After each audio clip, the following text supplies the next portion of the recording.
En tant que citoyen, je pense qu'on nous cache une grande crise. La crise du logement au Québec, c'est pas une crise du logement, c'est une crise de la réglementation. Il n'y a pas de place. Même les centres, les refuges sont pleins. La pauvreté n'est plus un enjeu limité à Montréal. À travers tout le Québec, les signes d'une précarité grandissante s'observent. Augmentation des files aux banques alimentaires, familles vivant presque dans la rue. Et plus visible encore, l'apparition de campements de fortune. Si, à Montréal, cette réalité s'inscrit presque dans une continuité, ailleurs, elle surprend et choque.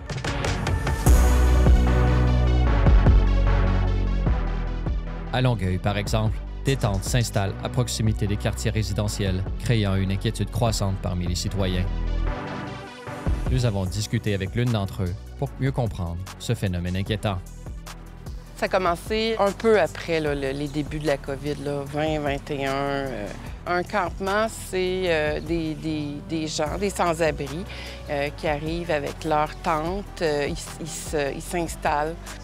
Des vidanges, la consommation de boissons, la consommation de drogue aussi.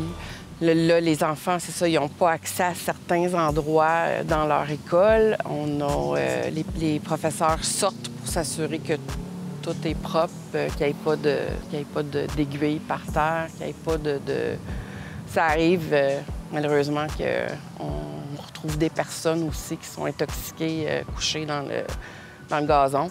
Le taux de criminalité a monté. Tu sais, quand je dis criminalité, on parle de vol, de vol de vélo, de vol dans les garages, d'invasion de domicile.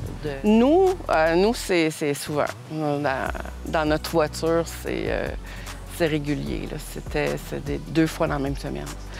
Dans mon garage, ça a été 2-3 fois dans la même semaine, jusqu'à temps qu'on réalise que il nous manque des drills, il nous manque des outils. Nous, on n'est pas conscients de ce qui se passe en tant que citoyen. Je pense qu'on nous cache une grande crise qui est, selon moi, pas juste la fameuse crise du logement, la crise économique, on nous cache aussi la crise des opioïdes qui nous frappent. Ça change le visage de nos villes et ça change les gens qui en consomment. Je pense que la ville le tolère, évidemment. On les voit, ils s'installent, les policiers les tolèrent. La ville ne fait pas rien à propos des campements extérieurs. Non, je ne suis pas optimiste du tout. C'est le début. Dans le fond, c'est la pointe de l'iceberg qu'on voit. Je ne sais pas si les gens... moi, je suis ça de près, la crise des opioïdes aux États-Unis, à Vancouver, Ottawa. On se met la tête dans le sable. C'est vraiment une crise, c'est épouvantable, puis je ne verrais pas pourquoi nous autres, ça ne sera pas comme les autres. Puis si ça arrive, ça va être grave. Au-delà des causes habituelles de la pauvreté, la situation québécoise pourrait révéler une particularité culturelle. Selon Vincent Geloso, économiste et enseignant à l'Université George Mason, le Québec porte en lui des spécificités historiques et culturelles qui influencent notre rapport au travail, à l'aide sociale et à l'économie. Le Québec a toujours été, depuis l'époque coloniale, le pauvre parmi les riches. Donc, ça a toujours été le cas que le Québec était une des sociétés qui était au top dans le monde au complet. Mais quand on prenait la crème de la crème au top, le Québec était dans le bas du baril. Donc, toujours été dans cette espèce de situation-là. Pour aujourd'hui, ce qui se passe, c'est que le Québec a des institutions qui découragent énormément l'entrepreneuriat, découragent énormément l'effort, découragent énormément l'épargne et ont pour effet pas de dire que les gens sont pauvres parce qu'ils sont paresseux ou quelque chose comme ça, mais parce que l'effort n'est plus rendu aussi rentable. Donc, on a des situations où, si on regarde, par exemple, le taux persistant de pauvreté au Québec, les gens qui sont plus de 8 ans sous le seuil de faible revenu, c'est plus élevé que dans plusieurs autres provinces canadiennes, à l'exception des provinces maritimes. Le Québec a une grande proportion de gens qui restent longtemps en dessous du seuil de pauvreté, mais quand on regarde pourquoi, la taxation est élevée, donc l'effort n'est pas particulièrement invitant. L'épargne, donc essayer de mettre un peu de côté, est taxé énormément via le revenu plus tard. Mais en plus, on a énormément de restrictions sur le marché du travail qui limitent les gens dans leur capacité à saisir des opportunités, que ce soit de la réglementation sur les métiers.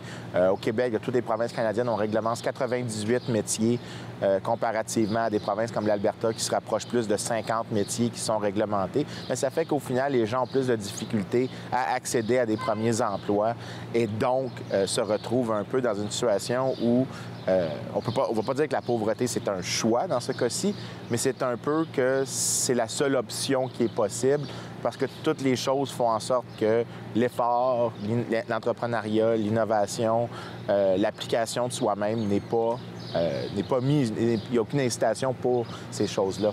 La crise du logement au Québec, c'est pas une crise du logement, c'est une crise de la réglementation. Mais quand on prend les prix et on les divise par les revenus, pendant 100 ans, le prix est resté le même relativement aux revenus, donc toujours entre 2 et 3, avec des fluctuations d'année en année. C'est seulement depuis 2005 qu'on voit que l'augmentation des prix dépasse l'augmentation des revenus, donc que le fardeau réel de l'habitation pour les gens a augmenté. Bien, ça, c'est la même époque depuis qu'on voit des augmentations de réglementation, que ce soit sur les délais d'approbation pour des projets, mais aussi pour quel type de projets peuvent être faits. Donc, souvent, maintenant, les projets doivent avoir certaines utilisations du territoire, ne peuvent pas utiliser autant d'unités. Donc, ce qu'on voit, c'est qu'il y a une réduction de la capacité de l'offre à s'ajuster. Et si l'offre ne peut pas s'ajuster, alors que la population continue d'augmenter, le résultat, c'est que les prix doivent augmenter. Un des effets pervers de ça, c'est qu'il y a des gens qui sont au bas de l'échelle, qui sont plus affectés qu'au sommet. Un, parce qu'ils sont locataires, donc eux ne peuvent pas gagner avec le revenu qui vient de la valeur des maisons, qui revient plus tard quand la maison est vendue. Mais aussi, ça les bloque d'accéder aux opportunités que les grandes villes sont capables d'offrir. Donc, de toutes les politiques publiques au Québec qui pourraient être celles qui pourraient réduire dramatiquement les problèmes de pauvreté persistante, la déréglementation du logement, c'est celle qui est probablement la plus importante, mais devrait être accompagnée d'autres choses, comme déréglementer les métiers, réduire la taxation. C'est vraiment les pas à suivre. Derrière les statistiques, des visages, des noms et des histoires de ceux qui ont subi les foudres d'un marché immobilier asphyxié par l'ultra-réglementation et l'obésité de la bureaucratie. C'est simple, le propriétaire a pris le côté d'une femme qui était pour quitter son appartement en juillet, comme on fait la plupart, pour me mettre à la porte parce que mes enfants étaient un petit peu trop bruyants. Un petit peu trop bruyants. J'ai 2 petits garçons qui se suivent. Il y a un qui avait 11 ans, l'autre a 12 ans. C'est sûr que c'est bruyant, l'enfant. On est tous seuls. On endurait toutes les histoires à eux autres d'en haut. On se plaignait pas. Mais le propriétaire me dit qu'il fallait que je parte. Je suis parti. Après ça, la locataire d'en haut, elle est partie. Une semaine après. C'est moi qui suis retrouvé avec 2 enfants à la rue. Rien pour me défendre. Puis ça, c'est tout causé par le manque d'appartements, parce que le nombre de personnes que j'ai entendu dire qui sont dans la rue, à cause qu'ils n'ont juste pas de place pour dormir. Il n'y a pas de place. Même les centres, les refuges sont pleins. Mon historique est 0. J'ai vécu à l'étranger pendant pratiquement toute ma vie d'adulte. Il y a eu la COVID qui est rentrée dans ma vie. Elle m'a fait revenir dans mon pays avec 2 petits-enfants de la Thaïlande. Puis là, mes enfants sont pas avec moi. Mes enfants sont avec un ami. Parce qu'il y avait juste de la place pour mes enfants. Ça fait que j'aimerais ça avoir un appart pour pouvoir retourner avec mes enfants. Moi, j'ai construit en tant que tel, en voyageant, j'ai fait 19 restaurants avec hôtel. Je me suis amusé. J'ai appris à organiser les choses. Et je me fais tout en temps et lieu pour que ça soit prêt pour la neige. Mais là, en ce moment, on est encore évité d'un endroit. Vous pouvez voir, ils m'ont installé des belles annonces là-bas qu'il fallait que je quitte pour jeudi prochain. Regardez la grosseur de mon campement. Pensez-vous vraiment qu'on peut déménager tout ça en 6 jours? Mais non. On a les fondations d'une maison. On a tout ce qu'on a besoin pour une maison. C'est ce que notre ville devrait faire pour nous, mais ils le font pas. À la place, il faut tout faire nous autres mêmes. Puis, encore causé parce qu'on peut pas se trouver d'appartement. Ça fait, quand il y a des beaux buildings comme Radio-Canada, qui pourrait être transformé tout en appartement. Mais non, c'est signé à la démolition. Ah, merci. Merci, pense à nous autres. Le plus grand des coûts de la pauvreté sociale, particulièrement la pauvreté persistante, donc des gens qui sont dans une situation permanente et qu'ils auraient la capacité de se sortir, mais il n'y a juste aucune incitation à l'effort. Ces gens-là voient la société comme largement inéquitable, injuste.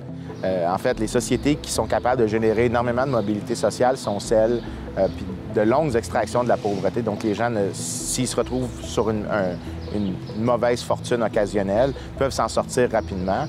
Dans ces sociétés-là, ce qu'on voit, c'est qu'il y a moins de montée des partis plus populistes, les systèmes électoraux sont plus stables, les tensions sociales sont moindres, donc les gens se font plus confiance entre eux. C'est donc des sociétés qui sont plus résilientes à des crises, à des chocs. Il faut vraiment comprendre que les coûts sociaux de la pauvreté ne doivent pas être sous-estimés.